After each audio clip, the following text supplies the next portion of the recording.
ఆదివాసీ పోరాట ఎదుట బిర్సా ముండా స్ఫూర్తితో ఆదివాసీల హక్కులను కాపాడుకుంటామని ఆదివాసీ నేత కొడప సోనేరావు అన్నారు. ఇక బిర్సా ముండా వర్ధంతి సందర్భంగా ఆదిలాబాద్ పట్టణంలో గల బిర్సా ముండా విగ్రహానికి పూలమాలలు వేసి నివాళులర్పించారు. స్వాతంత్ర ఉద్యమంలో బిర్సా ముండా అలుపెరగని పోరాటాలు చేశారని కొనియాడారు. ఆయన పోరాట ప్రతిభను అందిపుచ్చుకుని ఆదివాసీ హక్కులు చట్టాల రక్షణకు ఉద్యమిస్తామని స్పష్టం చేశారు. ఈరోజు ఆదిలాబాద్ జిల్లాలో 151 బిర్సా ముండా గారి వర్ధంతి సందర్భంగా వారికి మరి ఆదివాసుల తరపున నివాళులు అర్పిస్తున్నాం. ఎందుకంటే గతంలో వారు పోరాటం చేసినటువంటి పోరాటం ఏదైతే ఆదివాసుల పక్షాన నిలబడ్డదో ఆ పోరాటమే ఈ నేటి వరకు కూడా కొనసాగుతున్నది.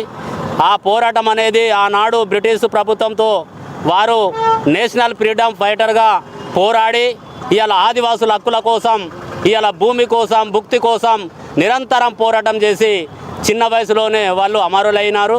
మరి వారికి ఈ రోజులో 151 వర్ధంతి పూర్తి అయిపోయింది.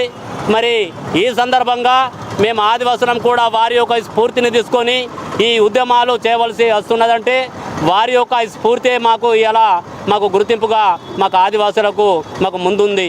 మరి ఎందుకంటే ఈ పోరాటాన్ని మేము పూర్తిగా హక్కుల కోసం వారి రామ్జీగోండ్ కానీ, బిర్సా ముండా కానీ, రాణి దుర్గావతి కానీ, కుమ్రం భీము కానీ ఇలా చాలా ఆదివాసులు ఈ భూమి కోసం, నీరు కోసం, ఇలా మా ఉద్యోగాల కోసం మేము పోరాటం చేస్తూనే ఉన్నాం.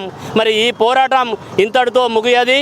పూర్తిగా మా హక్కులు సాధించే వరకు వారి యొక్క స్ఫూర్తిని తీసుకొని పోరాడతామని ఈ వర్ధంతి సందర్భంగా తెలియజేస్తున్నాం.